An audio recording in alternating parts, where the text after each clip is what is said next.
clerk advises me that it is now 7 o'clock, so I will officially call this March 17, 2025 council meeting to order. And I would ask you please to stand and join with me in a moment of silent reflection, our national anthem, and I will read the traditional land acknowledgement.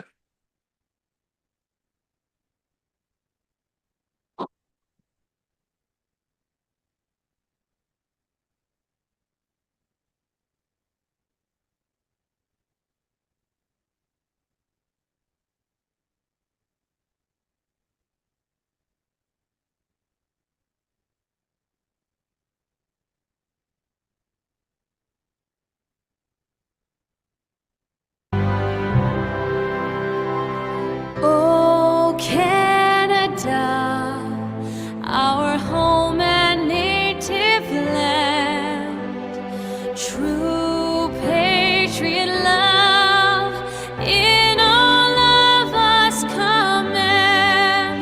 Car ton bras s'est porté l'épée, il s'est porté la croix. Ton histoire est une épopée des plus brillants exploits. God keep our land glorious and free. Oh, Canada, we stand on guard for thee. Oh, Canada, we stand on guard for thee.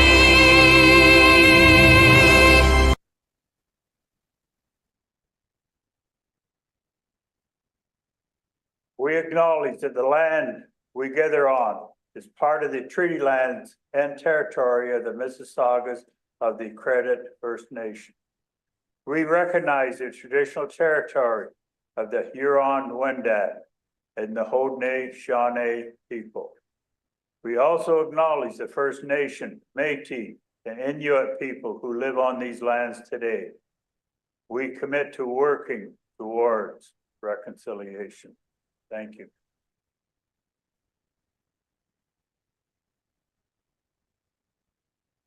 Madam Clerk, are there any agenda announcements and/or amendments? Madam Clerk? Later on today's agenda, we have one statutory public meeting scheduled with regard to zoning bylaw amendment by 2369219 Ontario Inc., applicable to lands located at 8329 Esqueezing Line. During the course of the live meeting, members of the public who wish to speak at this public meeting remotely can connect via Zoom, or they can speak in person in council chambers. To connect via Zoom, you can dial the dedicated phone number 1-866-511-0021, and you'll be given instructions on how to participate. These instructions will be provided again at the point in the agenda where we will be holding the public meeting, and information about how to connect remotely will be scrolling across the live stream. We have received the following submissions that have been circulated to council in advance of this evening's meeting regarding item 9.4 relating to report DS 1825 technical report, town initiated official plan and zoning bylaw amendments to implement provincial direction on area of employment. We have received written submissions from Moffat Auto Works, Altea Active, FCHT Holdings regarding Dairy Heights Plaza. And regarding item 9.9 relating to staff report DS 0925 technical report, we make Milton official plan amendment.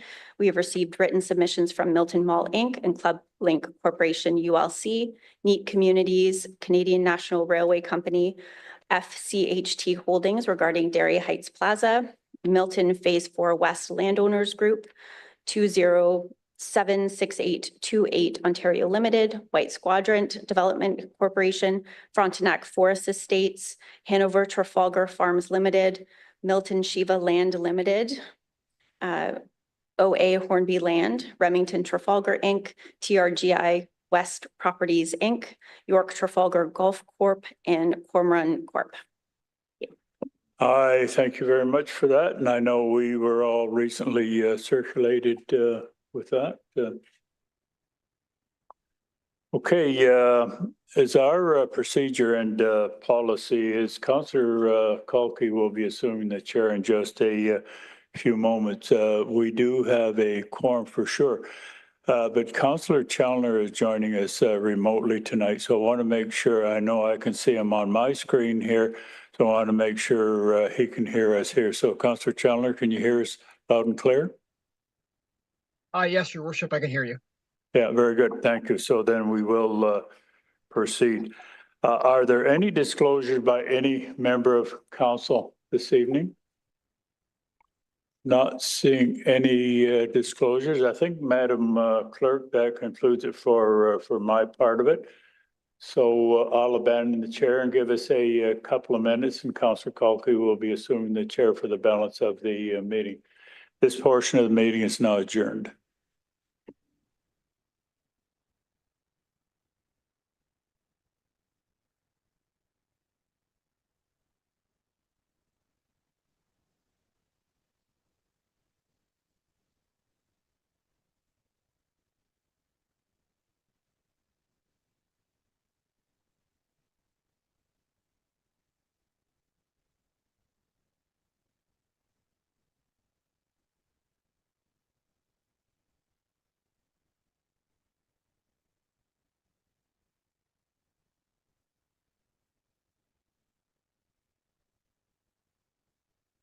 All right, good evening, everyone. My name is Adil Kalki. I'm the town councillor for Ward 3. We'll get right into this. I have a motion moved by Councillor Ali and seconded by Councillor Challoner that consent items 5.1 to 5.5 be approved. Before we call the vote, we have Councillor Best that would like to ask a question.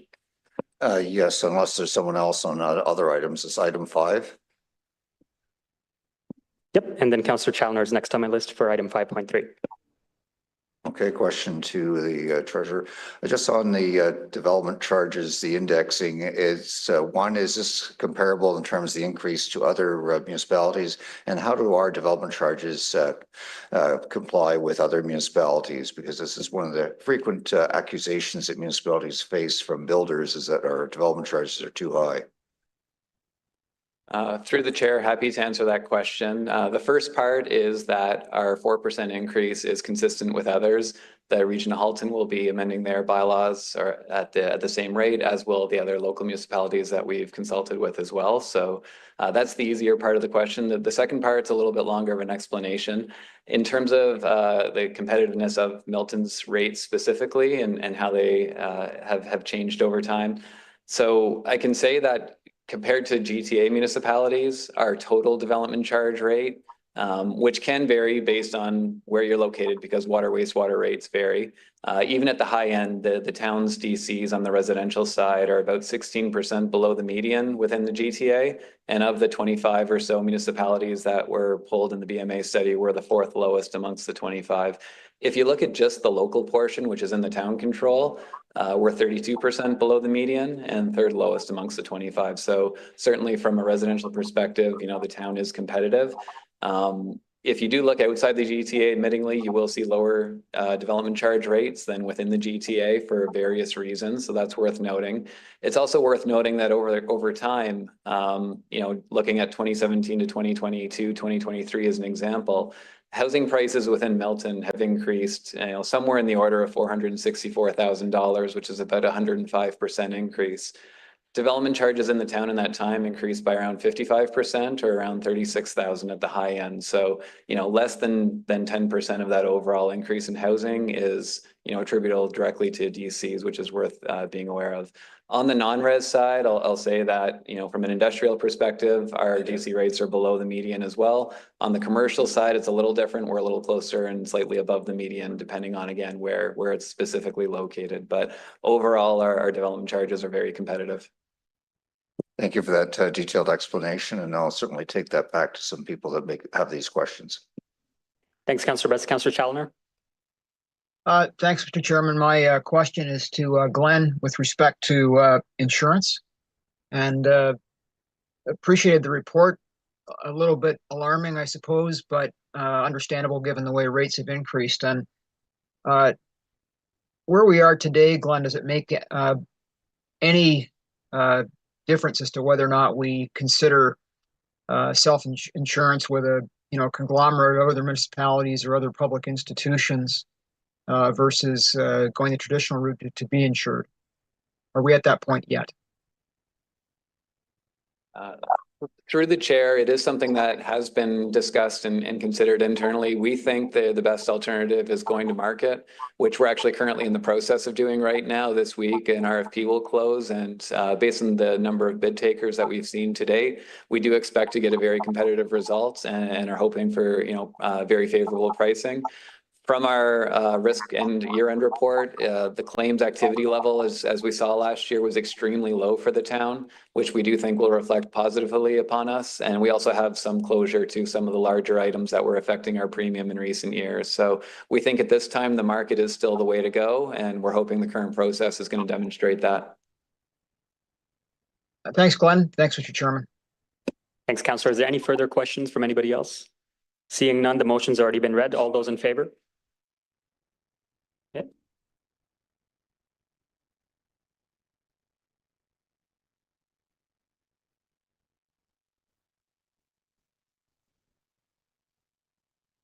Okay, we have one public meeting this evening. Public meeting 7.1 is on the agenda and is relating to 8329 Exquising Line.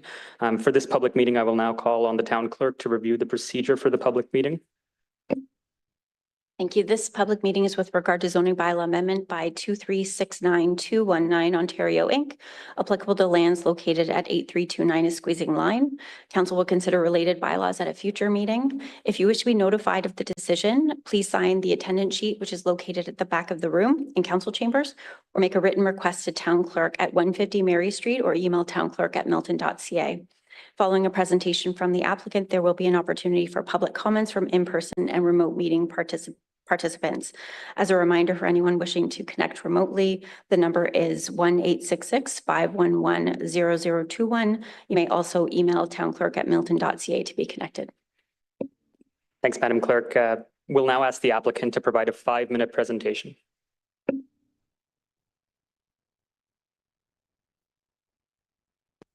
Good evening.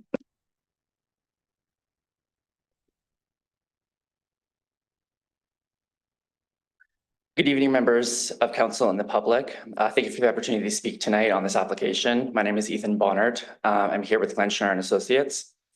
I'm presenting tonight on behalf of 3269 219 Ontario Inc., who's the applicant.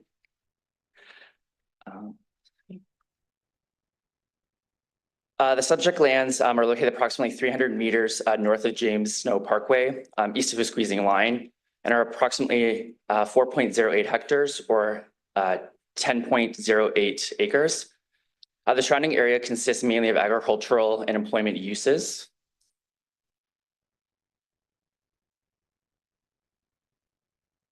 This slide shows the portion of the subject lands that are within the Greenbelt area. The proposed development will be located on the western portion of the subject lands adjacent to a Exquising Line, outside of the Greenbelt protected countryside.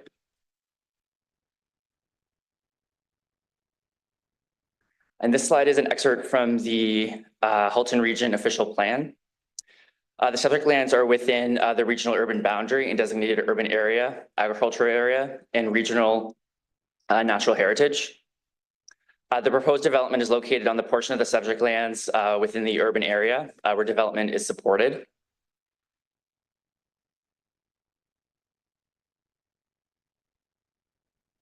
And this slide is an excerpt from the Milton official plan. The subject lands are designated industrial area in Greenbelt Natural Heritage. Further, the development portion of the subject lands is designated industrial in the Milton 401 Industrial Business Park Secondary Plan. The proposed development is located in the area designated industrial in both the official and secondary plan, and the use conforms with the permitted uses in the industrial area designation.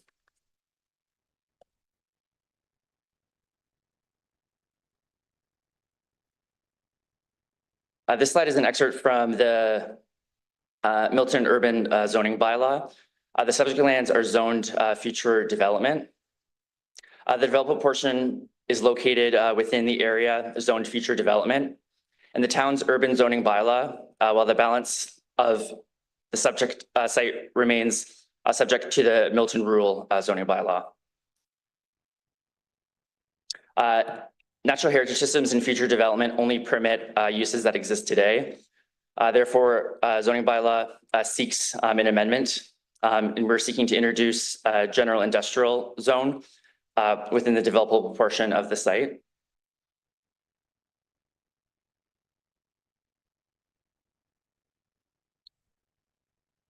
These are the proposed zoning bylaw amendment schedules. We're proposing 3 zones for the subject site: general industrial, greenlands, and agricultural.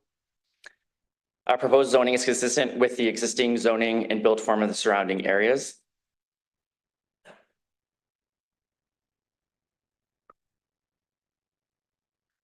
This slide shows the proposed site plan. The proposal is to facilitate a transportation terminal on the developable portion of the subject lands. The current proposal consists of a 1,200 square meter building with 38 vehicle parking spaces and 23 trailer parking spaces. We note that a more detailed site plan will follow an approved zoning bylaw. And these are high-level conceptual architectural renderings and elevations of the proposal. Again, further detail will follow in site plan.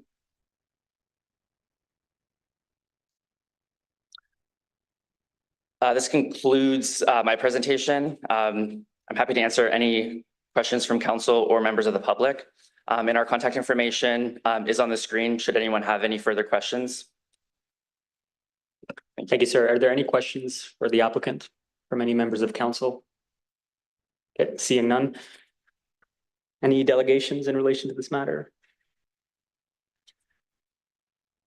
Okay, and is there anybody in the room that would like to speak to this matter, given that this is a public meeting? I don't see any hands. If there's anybody in the room, this is the opportunity to speak at a public meeting regarding this application. Okay, seeing none, we'll move on to the reading of the motion followed by the vote. I have a motion here moved by Councillor Ali and seconded by Councillor Challoner that Development Services Report DS 01725 be received for information. Any questions? No. Councillor Challoner, you have a question. Thanks, Mr. Chairman. Yes, I have a couple of questions of staff. Not sure who's got that file, but I think the commissioner is there this evening. So my first question is, this is partly an effort to bring this property into conformance, is it not? That's correct, yes. Okay. So assuming that all goes according to plan, and it eventually comes back with the recommendation for approval, as you're aware, there's a number of residents living in that area. Orlando's across the street, which is going to be a premium level industrial park. Within our zoning bylaw, or what we're thinking with respect to this application, how would residents adjacent to it be protected from the standpoint of lighting and hours of operation, all those things? And then, how's it going to look vis-a-vis what is across the street, which is a premium level industrial park? Through the chair to Councillor Challoner, thank you for the question. I think you were alluding to some enforcement issues on the site, and while we can't comment on the ongoing enforcement, what I can tell you is this application, if council decides to approve it, would negate the enforcement on the site. That being said, you're asking about the surrounding residents. Any issue in relation to noise, late in the hours, our noise bylaw would be in effect and would be enforced in that instance. There's also minimum separation distances for industrial type uses to residential. Also, what was the third part? Oh, you were asking about lighting. All of those issues would be dealt with through the site plan application. So we would deal with the specifics of the site through that process. This is what's before you this evening is the rezoning. I appreciate those responses. my last question was with respect to the fact that you've got Orlando Corporation and a premium level industrial park across the street. Is there any concern or interest in having this application go some distance towards conformance with what we're going to see from a design standpoint across the street? That's something we will review through site plan, and we will ensure that the new development is in sync with the Orlando Corporation development. That said, there are other ways that we can mitigate impacts, landscaping, berming, all of those sorts of things that we will be looking at through the site plan agreement or site plan application moving forward. So we do have mechanisms. I can't guarantee that it's going to be of the same stature as the Orlando development, but we have the tools to ensure that there's appropriate buffering for the residents in the area.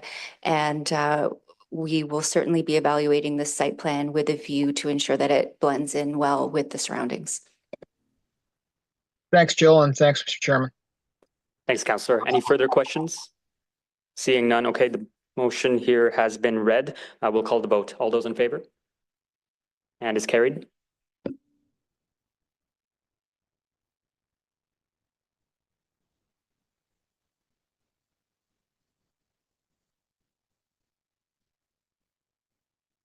Okay, we'll move on to the presentations portion of the agenda, item 8.1, the 2024 Transit Services Annual Report. We have one presentation this evening from Tony D'Alessandro, the Director of Transit. Afterwards, there will be an opportunity for questions and comments from members of council. Tony? Thank you, Chair, Your Worship, and members of council.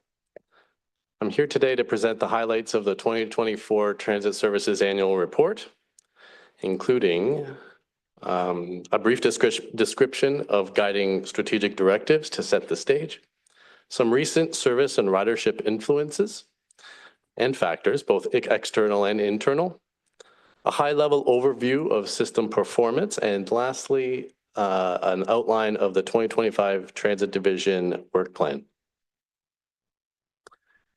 In 2024, Council approved two key initiatives that guide long-term transit planning: service improvement, growth, and technology modernization.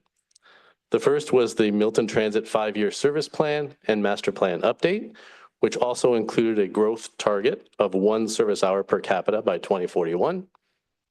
And the second document was the zero emissions bus feasibility strategy, which provided a pragmatic, market-ready approach for the potential fleet transition to battery electric. Like many programs, transit is not immune to external market pressures, impacts, and influences specific to service capacity, demand, and associated ridership with that. Things like the launch of 3 post-secondary facilities in 2024, 2 from Conestoga College and 1 from Wilfrid Laurier University, a fairly universal continuation of hybrid work policies, continued regional attraction for labor with a broad-based labor force, as well as continued local population and employment growth. From an internal perspective, Council has adopted a number of favorable policy and service-related initiatives that were either a response to or a catalyst for the ridership growth, for things like a change in fare policies and new fare products, service enhancements, and some demand responsive service transitions from on-demand to fixed route, the implementation of cross-boundary services in partnership with the town of Halton Hills, which allows for connections to the broader GTHA market, and as well as other service providers, including Brampton Transit and Mississauga or My Way Transit, for example, and to provide more trip origins and destinations. These internal and external factors cultivated the conditions for ridership growth that we saw in 2024. The town achieved record ridership in 2024 last year, surpassing 1.07 million revenue passenger trips or fare-paying trips without transfers. and that is a 73% increase compared to 2023 and a 78% increase compared to the pre-COVID period or 2019. Transit ridership broadly aligns with the younger demographic conditions and compositions seen here in Milton, who tend to be more likely transit users. This chart highlights conventional ridership by method of fare payment, which provides us with a general sense of what our ridership actually looks like. For instance, 95% of all fare-paying passengers use a fare product or purchase a product in advance, with 5% using cash, and 74% of them using the token transit mobile fare payment system. 44% of our fare-paying passengers are child, youth, or post-secondary students, with the potential for additional post-secondary trips embedded within the adult and Go Transit subsidy classifications. And this is a matter of reflecting irregular or occasional trips making by students that may not necessarily value or require a full-time term pass with an upfront cost and can access other subsidy programs at the same time. This information tells us that transit services will endeavor to support both non-traditional student markets as well as a growing labor market over time, which speaks to service in peak and non-peak periods and weekends and things like that. It also tells us how we may wish to reach these markets for communication and engagement purposes. I would also like to flag that while seniors represent only 4% of all conventional fare-paying trips, seniors represent more than 3/4 of all specialized transit registrants. This result is something that staff will be monitoring as it relates to specialized transit ridership demand and associated capacity needs over time, which saw a 13% ridership growth over the last year. Parallel to system growth in 2024, the 21 Steels route, delivered in partnership with Halton Hills, as I mentioned, experienced an increase in boardings by 79% compared to last year.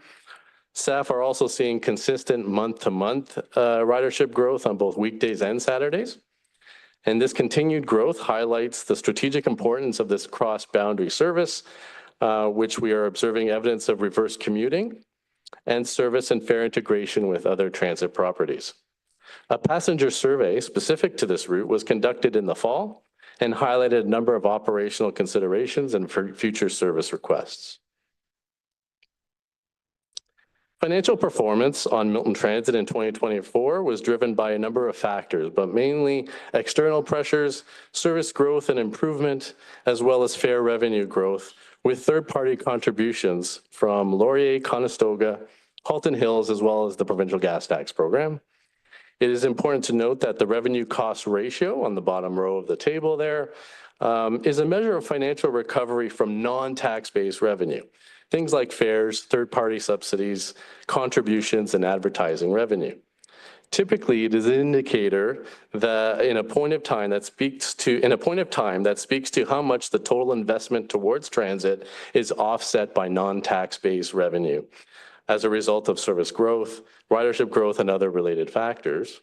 In 2024, the revenue cost ratio was 45%, and this was mainly attributed to passenger revenue, increase in Go Transit co-fare subsidies, and third-party contributions.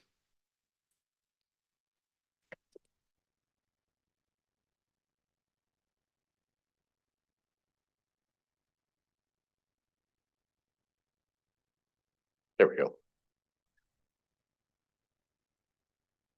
Looking ahead to 2025, it's going to be an exciting year. And as part of the annual budget process, Council approved a number of key service-related initiatives that were recommended from our 5-year service plan starting in September, with a focus on improved service reliability, service growth to Boyne, and service level changes, including service introduction on Sundays and extended weekday evening services.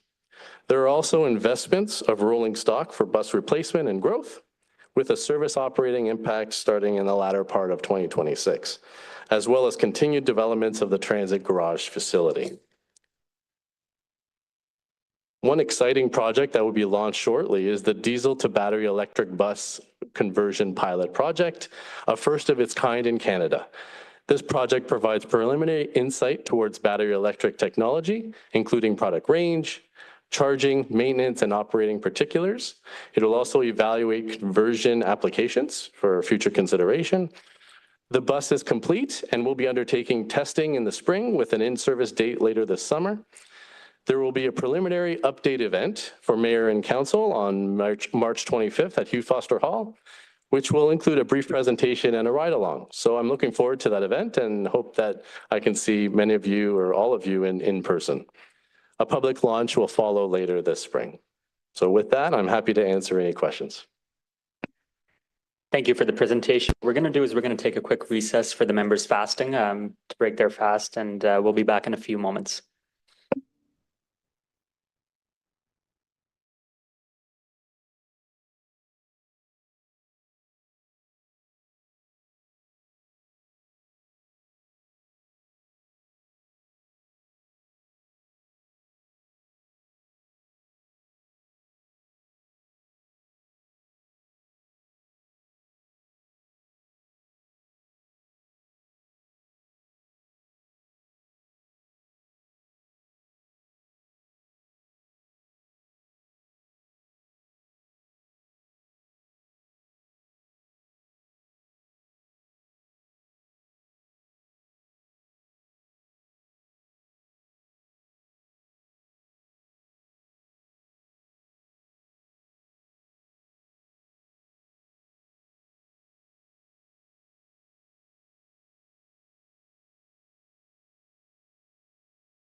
All right, thank you everyone for the patience there. We're going to go back into this. Thank you again for your presentation. We'll move on to any questions from members of council regarding this presentation. Any members of council? Seeing none, okay. We are going to read the motion here. It's going to be moved by Councillor Ali and seconded by Councillor Challoner that the 2024 Transit Services Annual Report be received. Any questions? Seeing none. All those in favor? It's carried.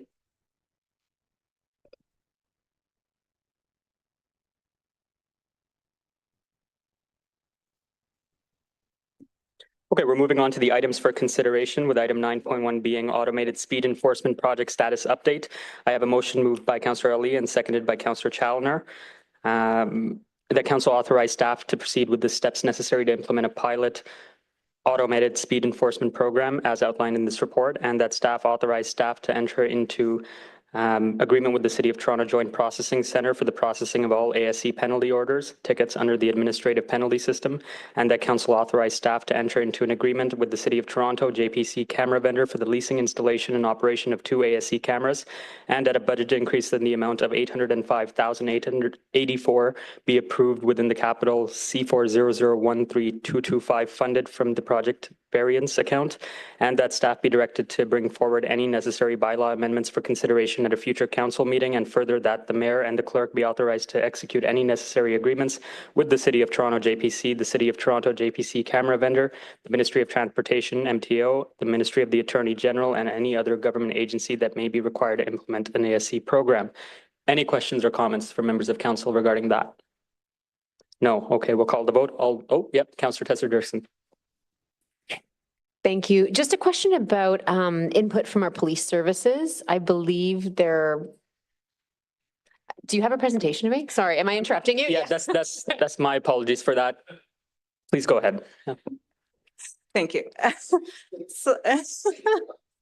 Sorry. That's okay. Good evening, Mr. Chair, Mayor, and members of council. On behalf of Community Services and Corporate Services, I'm pleased to present Report COM 00125, which provides an update on automated speed enforcement, or ASC, for Milton. ASC is a technology-based road safety initiative designed to improve driver behavior by reducing vehicle speeds, and its implementation is restricted to designated community safety zones and school zones. The report recommends proceeding with a 3-year pilot program in partnership with the well-established Toronto Joint Processing Centre using the administrative penalty system. Additionally, it seeks authorization to enter into all necessary agreements to advance the ASC program with an anticipated implementation date in early 2026. The pilot program would deploy 2 mobile camera units with the site selection and relocation schedule informed by vehicle volume and speed data from our existing community safety zones. Appendix 1 of the report provides a breakdown by ward of the community safety zones in Milton, and Appendix 2 provides the next steps required to achieve camera activation. Thank you for your consideration, and if you have any questions, staff are available. Yep, thank you, Diana. We'll go to Councillor Tesser-Dirksen, and then Councillor Ali. Thanks very much. I was going to ask about discussions we've had with police services about the implementation and if they've provided any feedback or suggestions. Yep, through the chair. So in speaking with Heidi, I know that there is a ASC working group in Halton, and there's police representation on that working group. And from what I've heard, it's generally supported, no concerns raised. And I think through the Ontario Traffic Council, there's also engagement with police services. Thank you. Anything further? Yep. Councillor Ali. Thank you so much. It's so nice to see it finally happening. Having said that, I know that we will select 2 per year.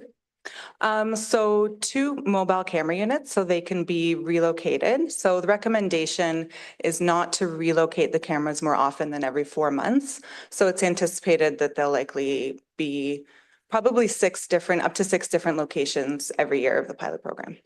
6 different locations every year, so they will rotate. That's the potential, yeah. As I mentioned, the relocation schedule would be informed by speed and volume data for our community safety zones. And that was going to be my next question. How do we determine which goes first, which goes second? Right, so staff have already started to analyze existing speed and volume data we have in our community safety zones. So we'll have to balance that, what we're seeing in those community safety zones in terms of driver behavior and vehicle speeds with the other traffic safety initiatives that we have. So we also have a traffic calming program in Milton. And so we have to consider if we're implementing traffic calming, does it make sense to implement an ASC camera in that location if traffic calming is already having an impact on the vehicle speeds? So all of that needs to be analyzed a bit once we get the approval to move forward with the ASC program. Perfect, thank you. Do we require the hiring of additional staff for this?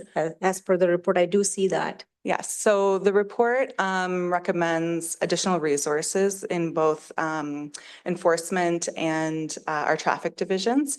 So because this is a pilot program, the positions are presented as contract positions to fulfill the need of a pilot program.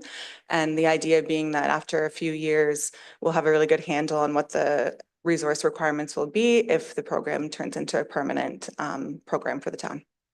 And you are comfortable with that number of personnel to be hired with the 2 cameras that will be switched around? We're comfortable at this point making the recommendation. There's a lot of unknowns. Once we get into the pilot program, if there's any changes that are needed or in either direction in terms of resourcing, and if the budget isn't available to address those, we'll come back to council for any additional requirements that might arise. Thank you. That's all of my questions for you, but I have one more for Glenn.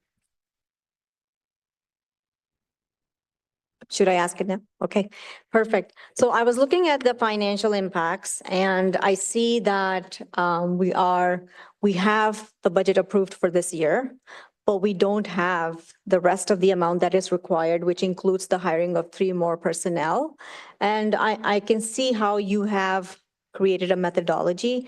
My question would be, is this good fiscal methodology to do that? Because we don't have those monies and we are counting on the 10-year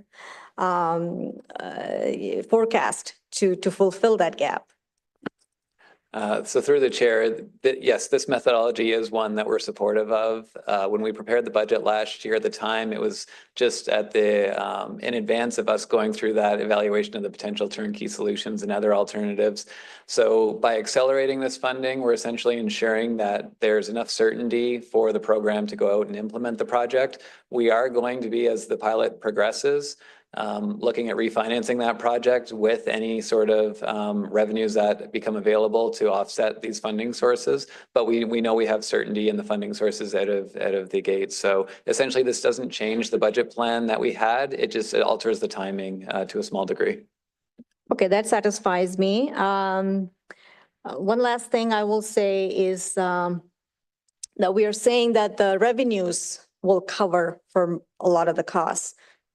Is that the case for every municipality, or because we have never done this?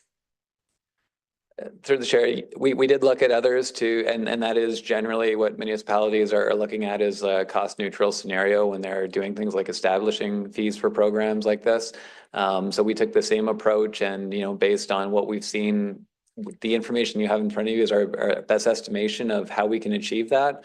But like the answer before, it is a new pilot, and so we will be assessing it on an ongoing basis, just in case we need to make adjustments as we go. Thank you. Thanks, Councillor. Councillor Best. Yes, thank you for the report and the presentation. One question, has the manufacturer been doing any upgrading work on these mobile cameras to make them more vandal proof? Because I've heard from other municipalities that they're having some issues with people either spray painting them or tearing them away from their mount. Yes, thank you for the question. So in terms of kind of upgrading the mobile units, yeah, so that's a question that we did ask in some preliminary discussions. And there have been some improvements in terms of kind of, instead of just placing a camera down, having a more substantial base that can be provided. So I've also heard that initially vandalism is high, and over time it tends to wane. So we're hopeful that if there is any, it's short-lived, but definitely on the radar in terms of whatever we can do to make sure at least vandalism in terms of relocating or removing a camera is mitigated as much as possible. That's great. And hopefully there's additional fines if you vandalize the speed camera, right? Because I found out from one municipality is actually the people that do the speeding are the ones vandalizing. So we might get them twice. Thank you. Thanks, Councillor. Councillor Ijas. Thank you, Mr. Chair. My questions has been asked. Thank you. Good to hear. Motion's been read. Any further questions? No? Okay, all those in favor? Okay, and that's carried.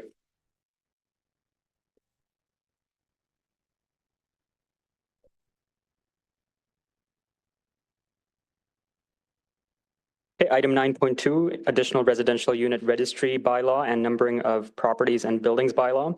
I have a motion moved by Councillor Ali and seconded by Councillor Challoner that the necessary bylaws included on the March 17th, 2025 council meeting agenda be considered for approval with an enactment date of April 1st, 2025, and that a new user fee of $340 before taxes be introduced effective April 1st, 2025 to recover of initial registration of additional residential units be added to the town's user fee bylaw at the next available opportunity.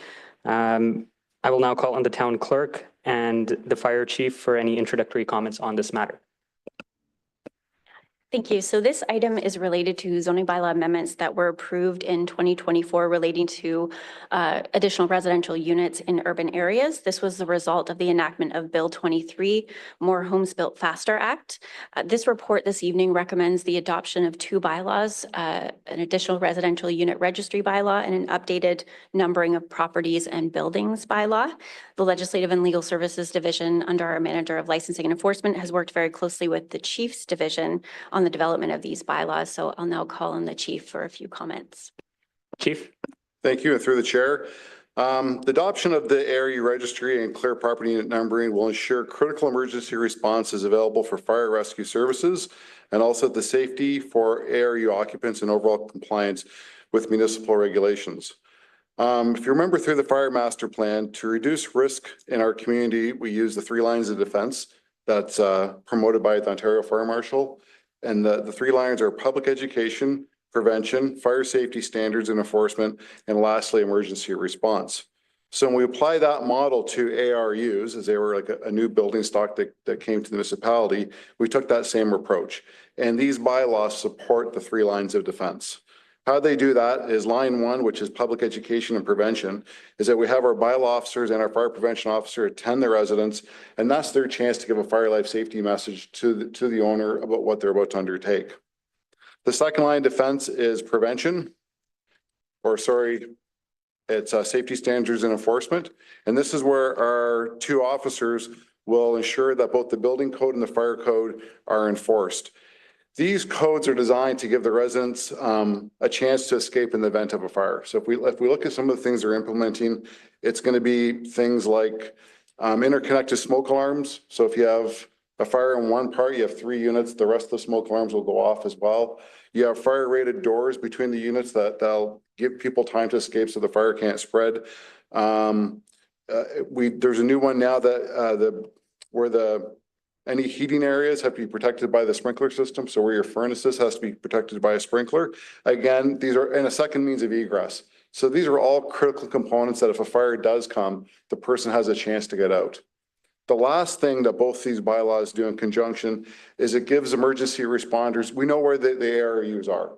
And that gives us a chance to, all emergency services, police, paramedics, and us, to deploy the right assets to that unit, knowing that there's more than one unit in the house. Most of our tactics are based on, for both police, fire, and it's 1 2,000 square foot home with 2 to 3 people. We're going to take that same residence and we're adding, three units, possibly, 6 to 9 people in there. So we have to adjust the resources we're deploying, and we have to know where they are, where the entrances are, and so forth. So that's what the third line of defense and where this bylaw fits in.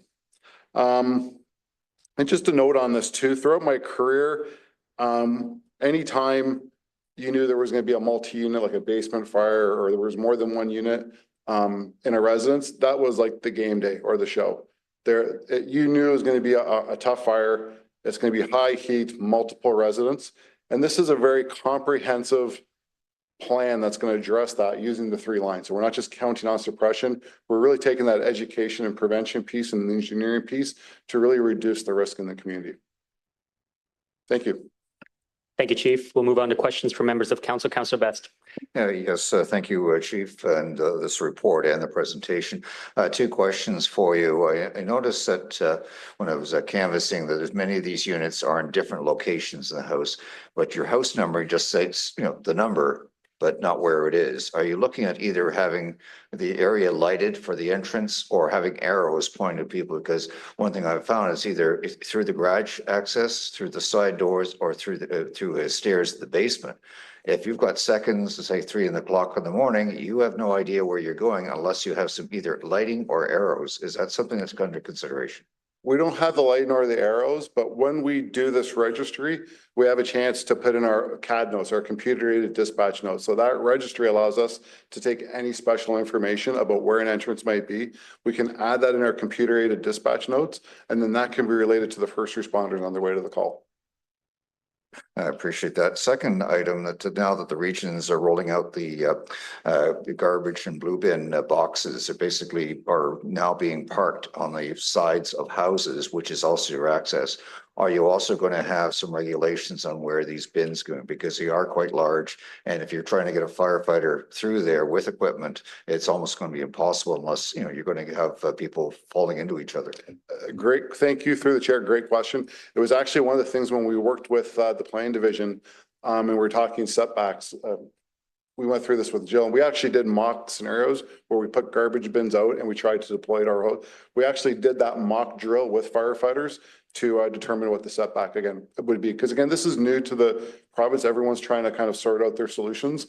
But it's funny, we probably have the picture somewhere of that exact mock scenario that we put out. So the setback is made appropriately to accommodate that. And then the enforcement piece is to make sure there is that pathway is kept clear. That's great. Thank you. Thanks, Councillor Best. Councillor Ali.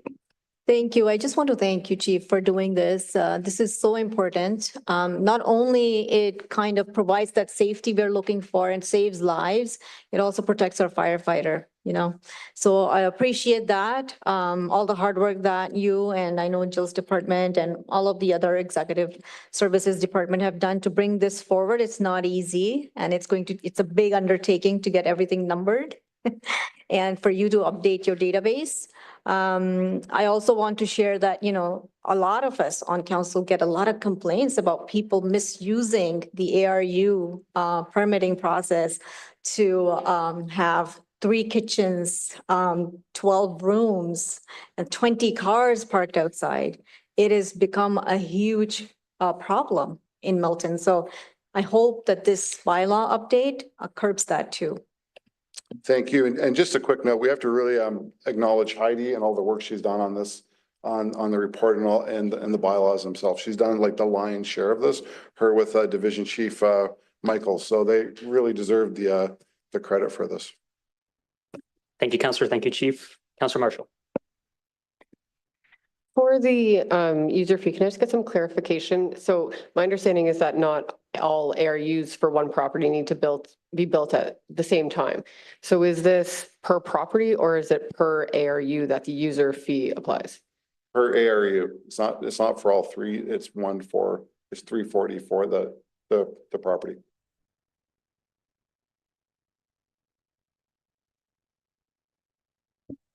So can we just take a second look at the wording of the recommendation?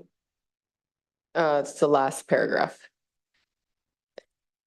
It's got plural ARUs in there. To cover the cost of the initial registration of additional residential units, as opposed to if it is per ARU on the property. Can we just make sure that that's clear? Thank you.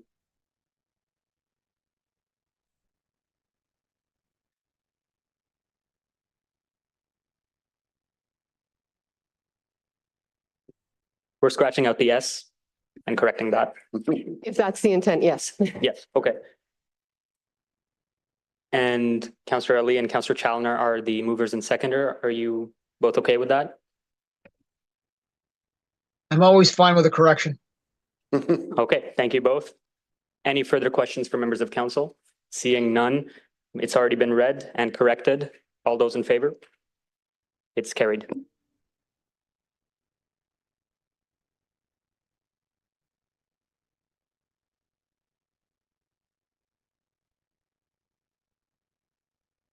Okay, moving on to item 9.3, technical report, We Make Milton official plan. I have a motion moved by Councillor Ali and seconded by Councillor Challoner, as written in the staff report recommendation. I will now call on Commissioner of Development Services, Jill Hogan, for introductory comments. Thank you, Mr. Chair. The report before you this evening recommends Council approve the first comprehensive amendment, or Part 1, of the We Make Milton official plan review and update project. Now, this initial amendment, it's a higher level amendment, and it provides direction to guide growth to 2051. This amendment formalizes Milton's urban boundary expansion. It adopts a land use structure for the urban and rural areas, and it also includes provincial conformity updates. Following Council's consideration of the amendment, we are required to forward the amendment to the Ministry of Municipal Affairs and Housing for their review and approval. And following the approval by the minister, the updated policies will be in effect. Now, the detailed implementation policies, or Part 2 of the official plan, will come forward to Council in 2026, and this too will require ministerial approval.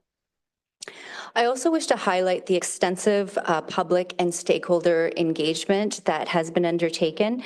At every stage of the official plan project, the public was engaged. The various engagement initiatives that are documented in the report before you. And I also just wanted to say that this milestone could not have been reached without the dedicated work of Gail Anderson, Hugo Rincon, David Twig, and the planning policy team. And this project really has been cross-divisional and cross-departmental. So thank you very much to all of the input across the corporation. Happy to answer any questions. Thank you, Commissioner. Any questions from members of council? Seeing none, the motion's already been read. All those in favor? That's carried.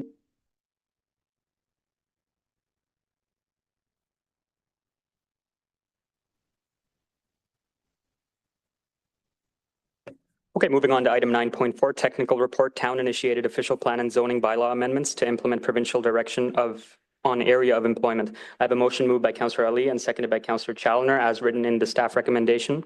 I will now call on the Commissioner of Development Services, Jill Hogan, to provide introductory comments on this as well. Thank you, Mr. Chair. This report before you recommends approval of an official plan amendment and zoning bylaw amendment that implements the province's new definition of employment area, and this is a requirement of Bill 97. Essentially, the new definition primarily focuses on manufacturing, warehousing, and related uses. It excludes institutional and most commercial uses unless they are directly associated with the core employment activity. As I said, this amendment really represents a conformity exercise and is not looking at site-specific requests. The new provincial planning statement now includes the ability for owners to initiate employment land conversions. This way, council can evaluate conversions on a case-by-case basis. There is also a transition mechanism that recognizes lawfully existing uses in employment areas that may not conform to the new definition. This report addresses the comments received during and after the statutory public meeting, and I would be remiss if I didn't mention all of the heavy lifting that Mr. Hugo Rincon has done to deliver this report today. So thank you, Hugo, and happy to answer any questions. Thanks, Commissioner. Any questions from members of council? Seeing none, the motion's been read. All those in favor? It's carried.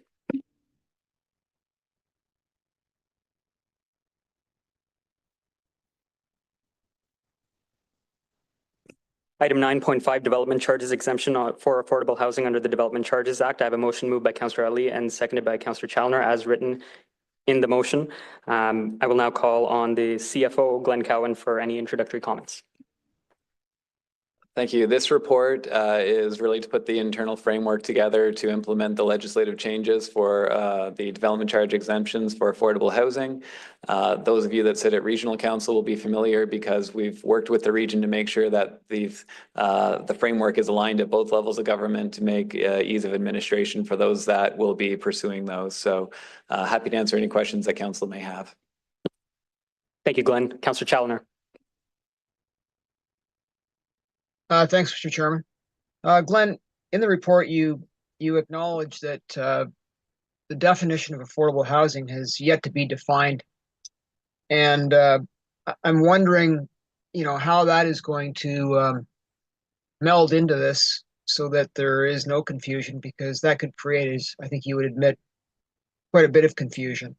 The report we had at the last meeting of council with respect to this, the topic of what is affordable housing, et cetera, versus other forms, I think provided some awareness in terms of potential confusion.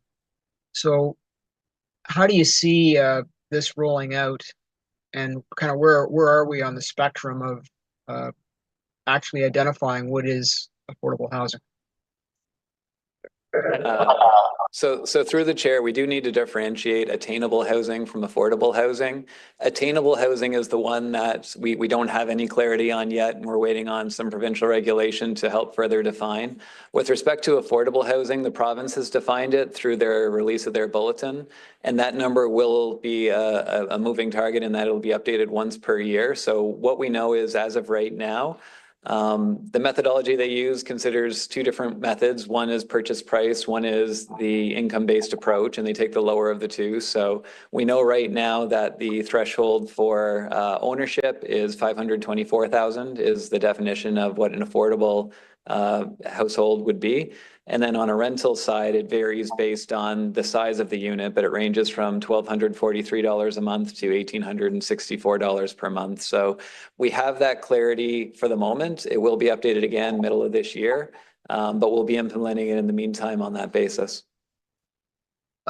Thanks for that response. So my second question, Mr. Chairman, is around you're putting in infrastructure to support a development, and you've got X number of so-called affordable units. At some point, doing that infrastructure work could become unaffordable for the municipalities involved and other developers, because the monies just aren't there to pay for it. Because we've basically decided that a number of these units are exempt from paying development charges, which go to fund the infrastructure, water, sewer, et cetera, to build the development.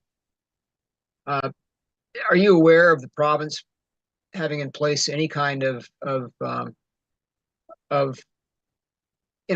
wouldn't call them barriers, but precepts, so that we aren't in a situation where putting in supportive infrastructure becomes financially difficult because of the number of exemptions with respect to development charges? So I'm not aware of any programs specifically at the provincial level. The responsibility for funding exemptions, whether it's this or the other main categories we have, which would include the ARUs, the industrial expansions, the municipal and school board uses, those are a responsibility of the municipality.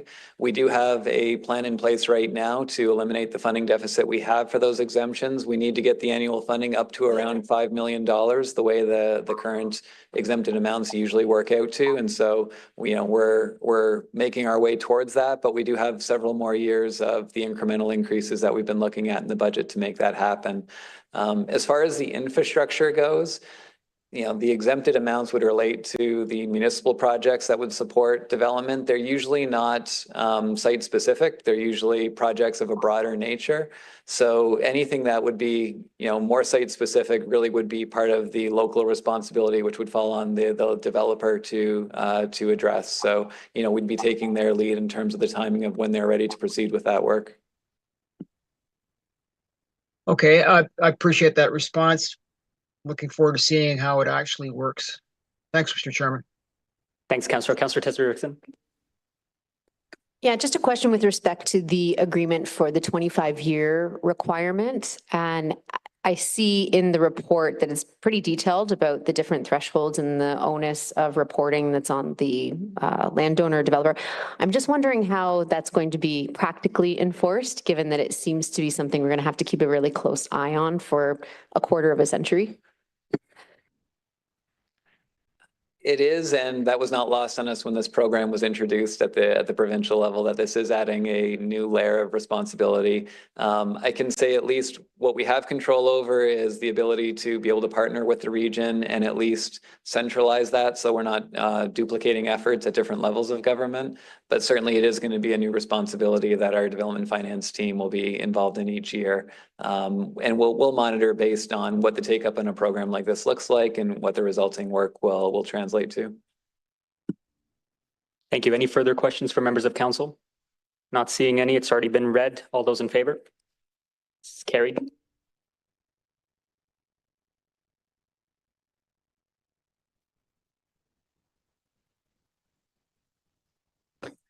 Item 9.6, financial securities acceptance of surety bonds. I have a motion moved by Councillor Ali and seconded by Councillor Challoner that council approve the pay on demand surety bond template attached as Appendix A to this report, and that council authorize the Chief Financial Officer and Treasurer to make amendments to Appendix A and the associated schedules thereto as necessary to comply with the provincial legislation and reflect evolving best practices. And further, that council approve a new user fee in the amount of $279 for the conversion of an existing letter of credit financial security with surety bond. I will now call on the CFO, Glenn, for introductory comments on this. Thank you. And very similar comments to the last report. This is our framework for implementing changes at the provincial level.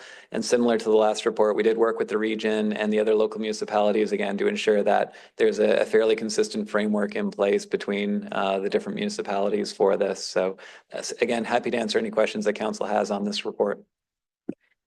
Thank you. Any questions? Councillor Tessler-Dirksen. Just real quick, just because of the prevalence of fraud that's happening in financial transactions, how do you confirm that the surety is actually legitimate? Like, are they actually paying a cash security into? The surety would have to be registered with the insurance broker. I've got to get the terminology right here, but there is a list of registered essentially insurance companies that we'd be using to verify as part of the process. Okay, thank you.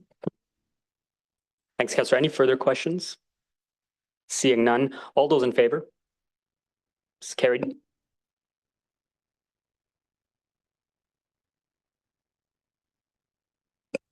Item 9.7, financial policies update. I have a motion moved by Councillor Ali and seconded by Councillor Challoner as written in the motion. I will now call on the CFO, Glenn, for introductory comments on this as well. Thank you. This one, I apologize for the length relative to what we're accomplishing. This is mostly a housekeeping update to all of our financial policies. Last time we did substantial updates for each policy was between 2018 and 2022. So we've had legislative changes. We've had just some update of practices. And so we're really just going through and updating those in the policies at this time. We've tried to summarize those changes in the body of the report. There are some minor modifications to some of the different thresholds. For example, aligning the write-offs with our purchasing policy as far as thresholds internally to staff and between us and council. But mostly it's just language updates. A great example is something like the strong mayor legislation. We hadn't had any recognition of that in our budget or our financial principles policies. So you're starting to see that, as well as things like updates in some of the public sector accounting board standards and changes. So I would characterize this as largely housekeeping. And so we've tried to summarize that in the body of the report for your benefit. Thank you, sir. Any questions from council? No questions. All those in favor? It's carried.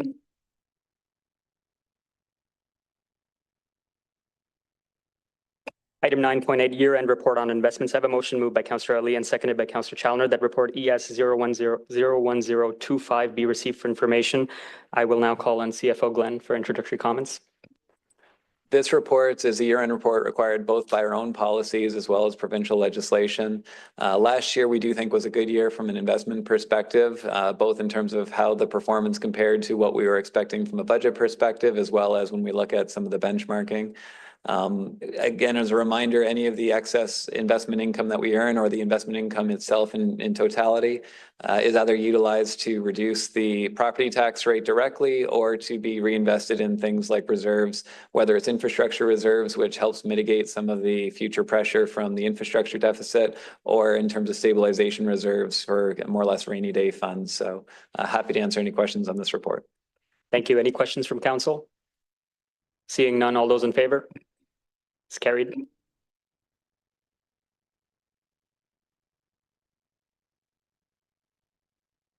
Item 9.9, purchasing various. I have a motion moved by Councillor Ali and seconded by Councillor Challoner, as written in the report and recommendation. I will go to the CFO again, Glenn, for introductory comments. Last one from my team for tonight.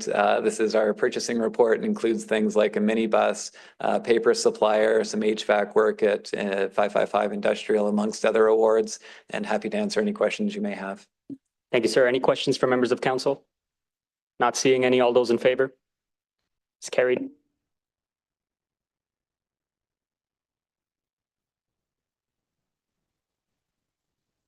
Okay, at this time, I will ask Councillor Tesser-Dirksen to take over as the chair for agenda items 9.10 and 9.11, as I am part of the introduction of those items, and I want to participate in those discussions. Thanks very much.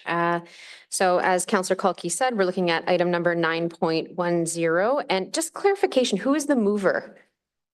Because I think on the agenda it has Councillor Kalki, but on the actual motion form, it has Councillor Best. Yes, that one is going to be Councillor Best as the Councillor Best. mover. Okay, so I'll turn it over to Councillor Best to introduce his motion. Yeah, thank you, Acting Chair. Just thank you for your guidance, because you had the eagle eye to find out that we actually have a new Prime Minister since this was written. So if staff could change it to the Prime Minister of the month, because who knows what's going to happen in the next month or two. Just speaking to this is a motion that came from the town of Aurora, and it's been endorsed by 180 municipalities through Ontario, and also is similar to previous motions from AMO and FCM, the Federation of Canadian Municipalities, is just finding another way to share resources. It's not a tax increase, but sharing the revenue from the province and the federal government with municipalities, because unlike them, municipalities have to basically set a tax rate every year. Their income grows with the economy and inflation. And like the gas tax, or now the Canada Community Building Fund and the Building Homes Faster Fund, this could be another area that we could rely on to have a steady income. Because unfortunately, that's one thing we don't have right now, and it would certainly assist our treasurer, not only here, but also at the region, in terms of sharing the revenue, because we have a lot of challenges ahead. So I look forward to everyone's endorsement. Thanks, Councillor Best. And seconder have comments? Thanks, Madam Chair. Yep, just to echo everything Councillor Best has already said, and just, emphasize the fact that I think all municipalities are facing similar challenges as we are, in the sense that we're heavily dependent and in need of funding from our provincial and federal governments. So anything we can do to advocate to get additional funding, particularly for infrastructure, I think is worth advocating for. So happy to second this, and I'm supportive of it, and encourage everyone else to be supportive of it as well. Thank you. Thank you. And we have some questions. Councillor Challoner, I believe you have a question, and then Mayor Krantz. Yep. Thank you, Madam Chair. Just a comment, actually. I am supportive of what is being proposed, but I think, as certainly Councillor Best, the mayor, and Councillor Malboof know, this has been attempted before, and not successfully. Obviously, we're still asking the question, and I kind of wish that the mayor of Aurora had done a little bit of research before he brought this forward, and perhaps proposed actually a proper investment fund that was dedicated to municipalities. I think whenever you get into the situation with the federal government or the provincial government where you're asking them to, hive off revenues from an existing revenue generating program, they seem less likely to do so. And I think that it probably would have been wiser to actually ask the feds or the province, because they both have a responsibility to municipalities when it comes to infrastructure, to actually develop a dedicated fund that would be sustainable. What he is proposing in this motion is not sustainable. I am supportive, as I said. It's been asked before and it's been turned down. So maybe when it is turned down again, we go back with the development of a proper fund that is dedicated to Canadian municipalities. Thanks, but I am supportive. Thanks, Councillor Challoner. Councillor Best, do you want to respond? Yes, thank Councillor Challoner for his concerns, and I appreciate where he's coming from. In terms of actually obtaining this, yes, so we've had some no's, but just remember the gas tax had 20 years of no's, and we finally got that. So who knows, with the federal election going on, we might have an opportunity to actually wangle some money out. Pays to be persistent sometimes. And on that note, Mayor Krantz. Thank you very much, Madam Chair. It was along the same lines as Councillor Challoner's questioning there. On a scale of, I guess, 1 to 10, to Councillor Best and Councillor Kalki, what they think the chances of success is. And I'm well aware that Councillor Best is probably more plugged in than most of us around there on the sense of those 444 municipalities in Ontario being the immediate past president of AMO there. Excuse me, of our chances of getting that. And I heard that there's roughly 180 out of the 444 so far. So just wonder, where the other, 100 or so might be on that, because if we definitely close ranks with 444 municipalities, I think our chances might be just maybe a little bit better. Certainly concur with what's happening federally there, but the government provincially, they're there for 4 years now. And I know they're broke as well. So well aware of that, with deficits into the multi-billions of dollars. So I'm supportive of it too. But I can tell you, I'm not going to hold my breath until I get it.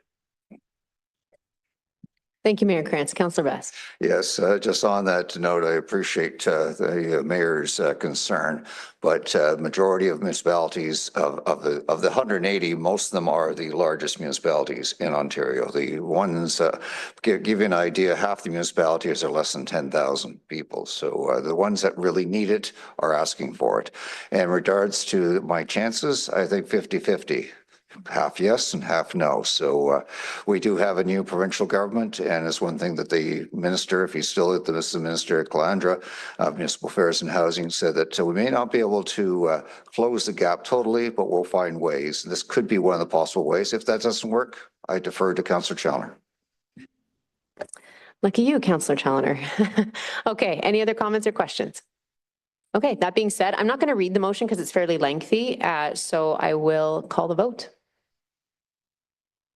Looks like it passes. Thank you. And moving on to item number 9.11, this is a motion moved by Councillor Kalki and seconded by Councillor Challoner with respect to a request for staff report regarding Snow Buddy program and winter operations review. I'll turn over to the mover, Councillor Kalki, to make comments. Thanks, Madam Chair. Yep, this resolution is obviously pretty self-explanatory here, and I think it's important that it be brought forward. But first, before we get into that, I just want to commend and thank all the work that Commissioner Doug Cimpano has done and his entire operations team, particularly last month during those major snowstorms that we had. That put a big strain on our staff and our resources and us as councillors to get everything restored back to normal as quickly as possible. I'm a strong believer that reviewing our services and advocating the concerns of residents while at the same time looking at opportunities to make things better is important and doable for anything that we do. And one of the updates I remember Commissioner sent over to members of council included the fact that over 5,000 people contacted the town just by phone alone, and then hundreds more through our online system to provide feedback or comments in regards to the snow removal efforts. I think it's important that we assess all factors and ensure that we look at what worked, what didn't work, and come back with potential opportunities to see if we can make improvements where necessary, pending budget approval when that time comes. Thank you. Councillor Challoner, do you have comments? Madam Chair, just very briefly, not going to repeat what Councillor Kalki said. Other than I am very supportive of the way that Doug and his team handled the winter operations this year. And I think that this report will give them the opportunity to provide some education to our key stakeholders in the community, as well as provide council with an opportunity to consider possibly capital and operating considerations in the 2026 operating budget as a result of their reflections on the winter program in 2025. So I look forward to the report. And I thank Councillor Kalki for bringing forward specifically the Snow Buddies program. Don't know where that's going to go, but I can tell you, and I think everybody here would agree, if that program was to come alive, it'd be a great program for our community. Thanks. Thank you, Councillor Challoner. So I'll go to questions or comments, first being from Councillor Ijaz. Good motion by the mover and seconder. I do have, I guess, a question or rather a concern on the last sort of paragraph where it talks about the Snow Buddy program, where it would be coordinated by the town of Milton. Would that mean if there's, in case of an injury or in case of a fall or in case of an accident, while someone is helping someone remove their snow, would the town be liable, or can one of the Snow Buddies come after the town just because they got injured through the volunteering program? Councillor Kalki. Yeah, thanks, Madam Chair. To respond to that, this program is found in some other municipalities. City of Brantford and comes to mind in that particular one. This motion being passed will not implement such a program. It'll ask staff to look at all those concerns and come back to us with a consideration if it's even doable by the town. And it even has a stipulation listed there in the last sentence. If there's another agency that may be deemed more suitable, then we won't undertake that. But I think it provides an opportunity, especially for young people, right, that are in high school, to get volunteer hours if they choose to, be a good neighbor, help each other out. Milton's full of great people, and I think it's something that should be considered. Thank you, Councillor Kalki. Through you, Madam Chair. Could this program also be a potentially paid program for people that are looking to, go out there and help people, clean up snow? Because if you are to go through with a program like this to motivate residents that are able to help other residents clean up snow, especially with, I guess, my next question leading into the windrows, and we've got hundreds, if not thousands of people asking us about windrows.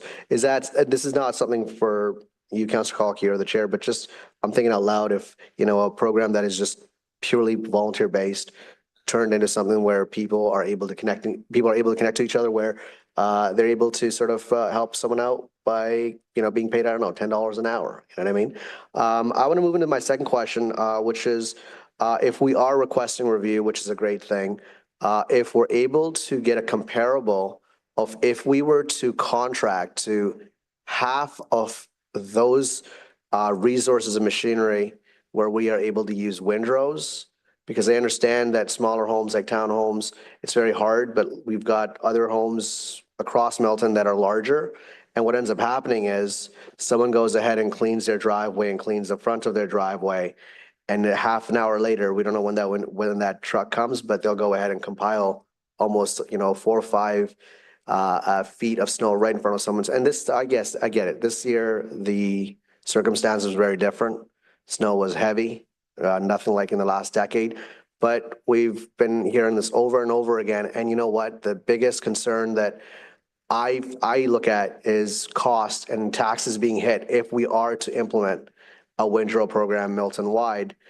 But, when I tell residents this, that your taxes will get hit and taxes will rise because, when you switch the contract from normal snow removal to a windrow, to be quite honest, some of them are very, very open to the idea of having their taxes go up as long as they can get out of their driveway in the winter. So if I could have if I could request a comparison of if we were to switch all agreements in the future to windrow, half agreements to windrow, 25% to windrow on those streets and on those houses that are actually, it's actually worth it, where we're able to lift the windrow and people are not being compiled snow at their driveway. And this is really done. So when I get this report back and I read it and I show the resident, look, when you say it's okay to have your taxes risen because we're switching up these contracts to help your, windrow, when they see it and they see how big of a difference that is, they're able to understand why we are or are not implementing something like a windrow program Milton-wide. Thank you, Councillor Ijaz. Councillor Kalki, did you want to respond to that? Yeah, thanks, Madam Chair. Thanks, Councillor. And, what I'll say is that the intent when Councillor Challoner and I spoke when building this was to keep this as objective as possible. Let staff look at the entire season of what transpired and come back with what they have in feedback from residents, from their own internal team, and then come back to us with a comprehensive report. It'll provide a great deal of transparency to residents as well, and we'll let staff deal with all of the technicalities that come with that review. Thank you. Okay, I believe staff have made notes of those comments. Did you have anything to follow up with, Councillor Rajaz? Well, I just want to say once again, we have been hit, like we've been questioned and asked over and over again for 2, 3 days, 4 days, where people do clean that snow and then the snow is compiled in front of their driveway again. And some of them went as far as saying these are safety issues. If something happens at home, how is an ambulance supposed to get to our door? How are we supposed to get someone who is ill or someone is injured or they're not feeling well, they need to get to the hospital? How do we? So these are just questions that I'm saying out loud, but with the request, I think it'll be a lot easier and clearer when people are able to see how much of a cost it would be and how costly it would be possibly to implement something like a windrow. Thank you. Okay, any other, Councillor Ali. Thank you, Madam Chair. Is this the right time for me to ask a question of staff? Yes? Okay. My question is for the commissioner, who would be the right person to speak to about this, Commissioner Sampano. I'm sure you have taken a look at this motion. Do you have any comments to add? Any preliminary thoughts that you might want to share about how doable all of this is? And then as a follow-up, I have another question on the methodology that will be used for the postmortem that is being advised here. I know that over the years, council has had many discussions about our snow removal procedures, how we can make them better. We've even talked about windrow removal. We were told that windrow removal will cost at least 5 million more per annum, and that would be 5 points on your budget numbers. Having said all of that, with this exercise, are you going to come back with something that is brand new information for us that we have never heard from you before? I know that during the snow events, you are very good at giving us regular 4 or 5 times a day updates that keep us apprised of how you are managing things, how many people are being deployed right now, and what action they are taking, which helps us guide the resident expectations. So just a very, very big way of asking you a very small question. What are your thoughts? Are you going to come back? Do you think you will find something really new after this exercise? Through you, Acting Chair, thank you for the question, Councillor Ali. Overall, I would say that as we do every year, and pretty much after every snow event that we have, we go back and we reevaluate what was successful and what wasn't. Again, we do that after every storm. We do it on an annual basis. We did hold a winter workshop and went through in the war room of how a storm would play out. It was interesting this year, just based on the circumstances in which we found ourselves in with that type of weather. Would we be able to go back and superimpose a different type of storm to give you different information of how things could potentially work different next year? Sure, we could come up with a number of different scenarios, and Mother Nature is going to throw what Mother Nature throws at us, and we won't be able to, plan for every type of snowfall, frequency or amount at any given time. We're going to do the best that we can. All of the events are live managed as things happen, and that will continue. Is there a couple of lessons learned? Every year there usually is, and we go back and we readjust contracts. We go back out to tender. We make adjustments on either equipment or contract language to improve performance. We look at our own performance and evaluate what we can do better. That will be the same. So that's primarily what we're going to come back with. I may come back with a couple of things that we did not anticipate on this type of storm. And our biggest problem on the last storm, basically, I would say, was on our sidewalk clearing program. And that was strictly due to the type of equipment that we've got. So the introduction of maybe a couple of more snow blowers for moving that heavy weight of snow out of the way, although it does move a little bit slower, that would be one of the things sort of off the top of my head that we would probably look at changing. As far as the rest of the contracts and whatnot, I'm very proud of the work that staff did. Staff and the contractors that we had on board all stepped up. There was a tremendous amount of work done and effort over a couple of weeks. Thousands, about 10,000 man hours of labor went into moving all of that snow. So do I think I'm going to bring anything earth shattering? No, I don't think there's going to be anything earth-shattering new that's going to be coming. There may be a range of options for council to consider if they wish to make further investment into snow removal operations.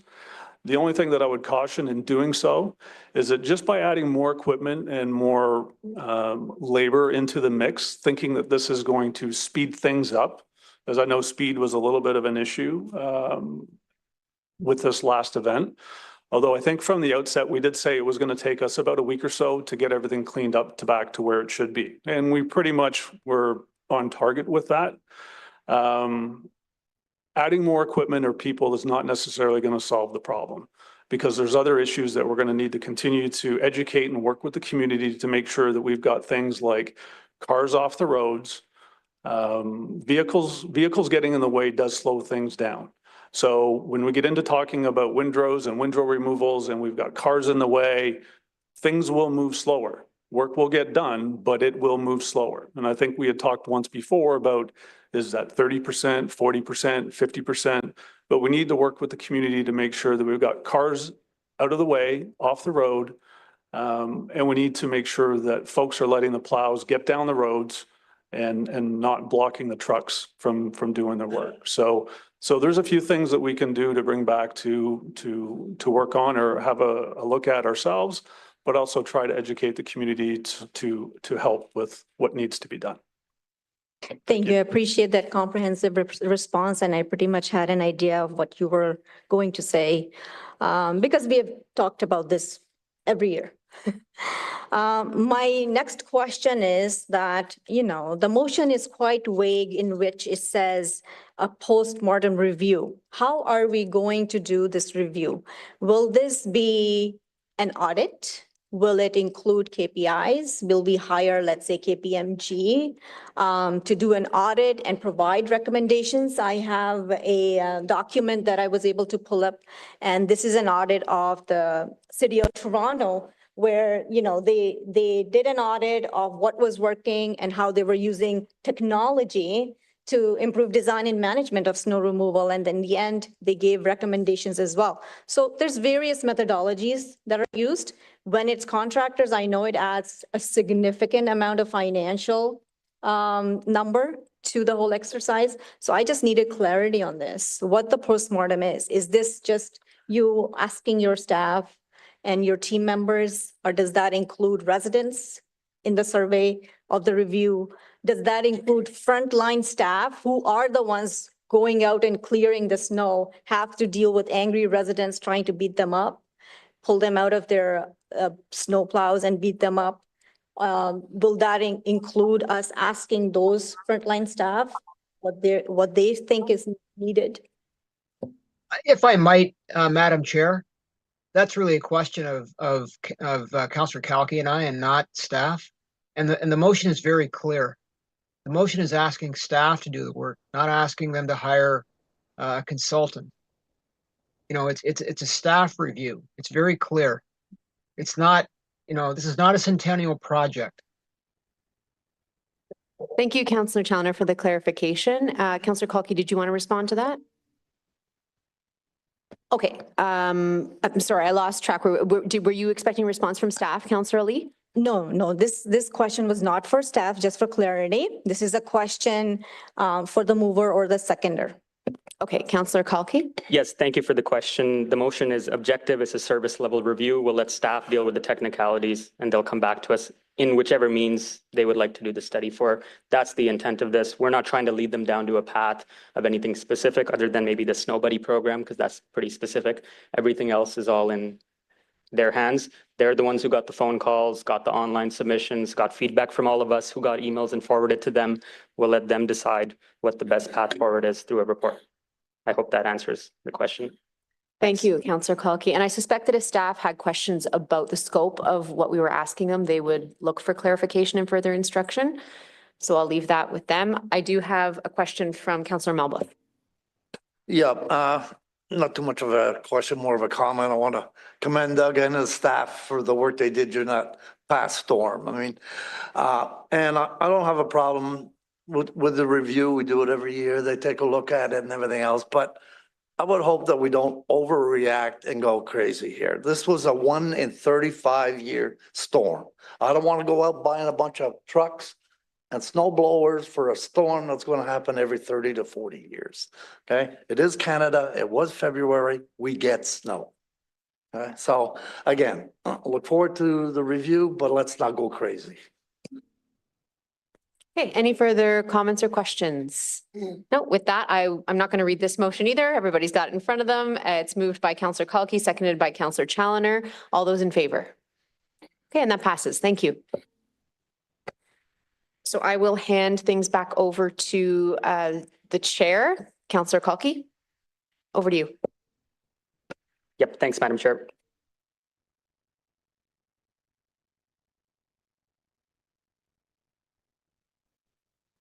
Okay. We'll go on to regional councillor update. Councillor Ali. Thank you, Mr. Chair. I know one of my colleagues, Councillor Best, alluded to this update, but I just wanted to give more details on the wheeled cart demonstration pilot project. In 2023, around 1,850 homes across 8 areas of Halton participated in Halton Region's wheeled cart demonstration pilot project. 2 of these areas were in Milton's wards 1 and 4. Overall, residents liked the wheel cart and reported the following benefits. Because of the wheeled cart, garbage carts, they saw a reduction of wind-blown litter. The carts were easy to move, and the carts helped curb the growth of rodents and critters. And also the carts made it easier to organize waste. As a result of this favorable feedback from residents, around 18,000 households across Halton will now be part of the wheeled garbage cart expansion in 2025. The rest of the households will be phased in starting 2027. Here are some important dates to remember. March 17 to 21, the participating households will get a letter detailing their cart size, how they can request a smaller cart, etc. And on April 5th, Saturday, there is a public information center in the Milton Sports Center Area A. I will be there along with regional staff. Public is encouraged to come in, and if they have any questions, 9 a.m. to 12 p.m. And May or June is when the wheel carts will be delivered to the residents. Anybody has any more questions or needs more information can check out the website halton.ca/wheeled carts or can call 311. Thank you. Thank you. Councillor Best. Yeah, also on the agenda on the Regional Council on Wednesday, we have the update on the homelessness program. Unfortunately, we have close to 200 people throughout the region that are considered homeless at all times. They're taking steps to reduce that with cooperation for the federal and provincial governments. We're also dealing with a report of the 911 next generation, which is going to be significantly upgrade the services and also increase the costs, but hopefully we'll have some benefits there. And on Thursday and Friday, I'm attending AMO board and executive meetings, which will be dealing with the tariff situation and where do we go from here regarding the new provincial government. Thanks, Councillor Best. Any further regional councillors with updates? No. Okay. I forgot to mention just prior to the regional councillor update that there is a two items on the introduction of notice of motion as part of our agenda. 10.1 is a notice of motion regarding a made in Milton methodology for establishing an income fund. And 10.2 is a notice of motion regarding a made in Milton methodology for determining tax increases. These motions are moved by Councillor Challoner and Councillor Malbuff, and they're going to be added for the agenda just for notice purposes tonight and considered at the April 28th, 2025 council meeting. Statements by members. Does any member of council have a statement? Seeing none. Bylaws. Oh, I'm sorry about that. Councillor Ali. Just wanted to wish the community happy St. Patrick's Day. Thanks, Councillor.